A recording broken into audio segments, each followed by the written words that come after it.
Students, welcome to my channel. और आज हम स्टार्ट कर रहे हैं पार्चुरेशन और लैक्टेशन का जो हमारा लास्ट टॉपिक रह गया था वो। इससे पहले हम development of fetus, embryogenesis, germ layer development, gastrulation और ये सभी टॉपिक्स, प्लेसेंटा फॉर्मेशन कवर कर चुके हैं। हमारा लास्ट टॉपिक बचता है पार्चुरेशन एंड लैक्टेशन। पार्चुरेशन का मतलब क्या होता है? Birth. It is a biological term that is used for the process of birth. Okay. और लैक्टेशन का मतलब होता है मिल्क प्रोडक्शन एंड रिलीज। इन दोनों ही प्रोसेसेस में बहुत सारे कुछ हार्मोन्स जो होते हैं वो इम्पोर्टेंट होते हैं, तो हम उन हार्मोन्स का रोल पढ़ेंगे यहाँ पर। सबसे पहले हम पढ़ चुके हैं कि जो फीटस है, फीटस का जो डेवलपमेंटल पीरियड है वो लगभग 9 मंथ प्लस माइनस 7 डेज होता है। जो ह्यूमंस के अंदर, फीमेल्स के अंदर जो ड्यूरेशन ऑफ प्रेगनेंसी है वो 9 मंथ प्लस माइनस 7 डेज होता है। And this period is known as gestation period. ठीक है। जेस्टेशन पीरियड जो होता है वो अलग अलग मैमल्स के अंदर अलग अलग ड्यूरेशन का होता है। हम यहाँ पर ह्यूमंस की बात कर रहे हैं तो वो लगभग 9 मंथ्स होता है। हम उसमें प्लस माइनस 7 डेज लगाते हैं, वो ऊपर नीचे हो सकता है, लेकिन एग्जैक्ट जो है वो 9 मंथ्स बोला जाएगा। ठीक है। उसके बाद देखो, जब कंप्लीटली डेवलपमेंट हो गया है, फीटस जो है वो कंप्लीट डेवलप कर चुका है, तो उस फीटस से फीटल इजेक्शन रिफ्लेक्स आएगा। ठीक है। ये है क्या? यूट्रस। ठीक है। इस यूट्रस के अंदर फुल्ली डेवलप्ड फीटस है। ठीक है। ये फीटस है। ये क्या है? ये एक कैविटी के अंदर क्लोज है जिसको बोलते हैं एमनियोटिक कैविटी। इसके अंदर जो फ्लूइड भरा रहेगा वो होगा एमनियोटिक फ्लूइड। यहाँ पर जो प्रोजेस्टेरोन हार्मोन होगा उसने म्यूकस प्लग बनाया होगा। ठीक है। ये सभी चीजें प्रेजेंट है। अब जैसे ही फीटस का जो डेवलपमेंट है वो कंप्लीट हुआ, तो फीटस जो होगा वो फीटल इजेक्शन रिफ्लेक्स मींस वहां पर कुछ रिफ्लेक्स एक्शंस जो होंगे वो स्टार्ट होंगे, and these are induced by the completely developed fetus. ये जो इंडक्शंस होंगे वो जाएंगे पोस्टीरियर पिट्यूटरी पर। यहां से क्या हो रहा है? Fetal ejection reflex. ये जाएंगे कहा? पिट्यूटरी पर। पिट्यूटरी के 2 पार्ट्स होते हैं, एंटीरियर एंड पोस्टीरियर। जो पोस्टीरियर पिट्यूटरी होगी उससे एक हार्मोन रिलीज होगा, ऑक्सीटोसिन। और इसका मैं बाद में बताऊंगी, पहले ऑक्सीटोसिन का रोल पढ़ते हैं। तो जो ऑक्सीटोसिन होगा वो रिलीज होगा, ये ब्लड के थ्रू यहाँ पहुंचेगा, और इसका टारगेट होता है, सोर्स होता है इसका posterior pituitary, while it's target is the uterus. Uterus की जो वॉल होगी उसके अंदर ये कॉन्ट्रैक्शन करवाएगा।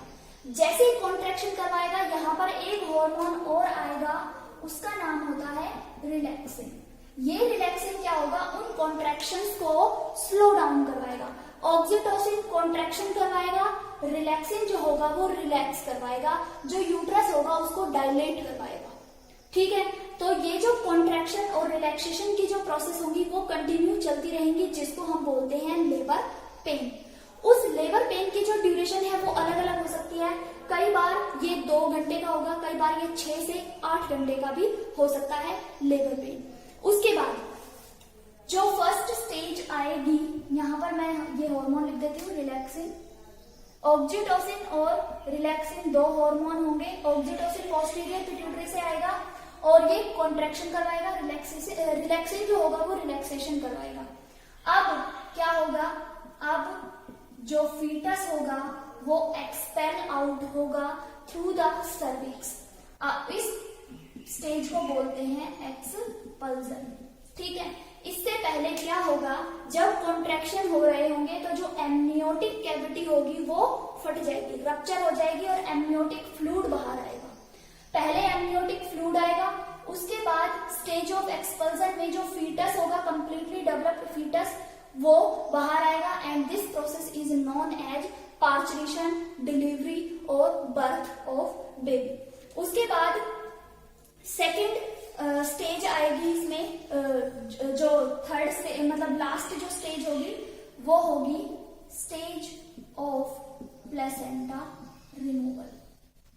मतलब जो प्लेसेंटा होगा वो क्या होगा, भाई फीटस बाहर आ गया है तो प्लेसेंटा, अम्बिलिकल कॉर्ड, वो सब भी बाहर आ जाएंगे। ठीक है, सबसे पहले क्या होगा, डायलेशन होगा, कॉन्ट्रैक्शन होगा, रिलैक्सेशन होगा, डायलेशन होगा, उसके बाद पार्चुरेशन, बर्थ हो जाएगा, उसके बाद प्लेसेंटा बाहर आ जाएगा।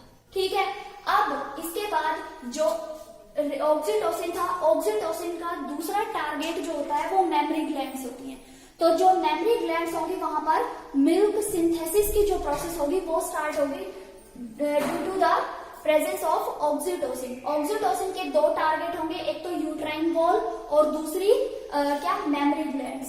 इसके बाद जो एंटीरियर पिट्यूटरी होगी उससे प्रोलैक्टिन हार्मोन रिलीज होगा और जो प्रोलैक्टिन जब भी आएगा तो वहां पर जो मिल्क सिंथेसिस है वो बढ़ जाएगा। ठीक है, मिल्क सिंथेसिस जब बढ़ेगा, मिल्क सिंथेसिस हो गया, मिल्क को इजेक्ट आउट करवाया जाएगा और ये with in 24 hour of delivery हो जाएगा। ठीक है, तो कौन सा, ऑक्सीटोसिन यूट्राइन कॉन्ट्रैक्शन करवाएगा, रिलैक्सिंग यूट्रस को रिलैक्स करवाएगा, डायलेशन की प्रोसेस करवाएगा। ठीक है, सेकंड, ऑक्सीटोसिन जो होगा वो मिल्क की सिंथेसिस करवाएगा, क्योंकि ऑक्सीटोसिन बर्थ हार्मोन है। जैसे ही बर्थ होगा वैसे ही जो ऑक्सीटोसिन होगा वो मिल्क की प्रोडक्शन मिल्क को इजेक्ट आउट करवाना शुरू करवाएगा। लेकिन उससे पहले प्रोलैक्टिन रिलीज हो जाएगा और प्रोलैक्टिन क्या करेगा, मिल्क सिंथेसिस को बढ़ा देगा। ये मिल्क सिंथेसिस करवाएगा, ये मिल्क को इजेक्ट आउट करवाएगा and this is also known as birth hormone. ठीक है, जो फर्स्ट मिल्क रिलीज होगा मेमरी ग्लैंड से उसको बोलते हैं colostrum. Colostrum is the first yellow coloured watery liquid या मिल्क कह सकते हैं, eject out from mammary glands.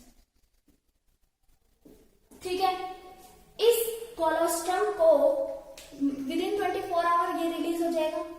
उसके बाद इसको जो फीटस होगा, जो न्यूली बोर्न बेबी होगा, उसको ये कोलोस्ट्रम फीड करवाया जाएगा ताकि उसकी इम्यूनिटी जो हो वो बढ़ सके।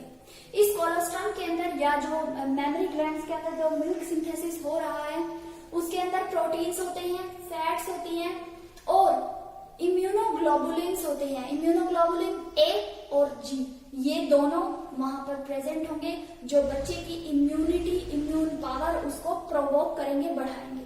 ठीक है, तो जो कोलेस्ट्रॉल होता है उसको फीड करवाना बहुत ही कंपलसरी होता है, नेसेसरी होता है।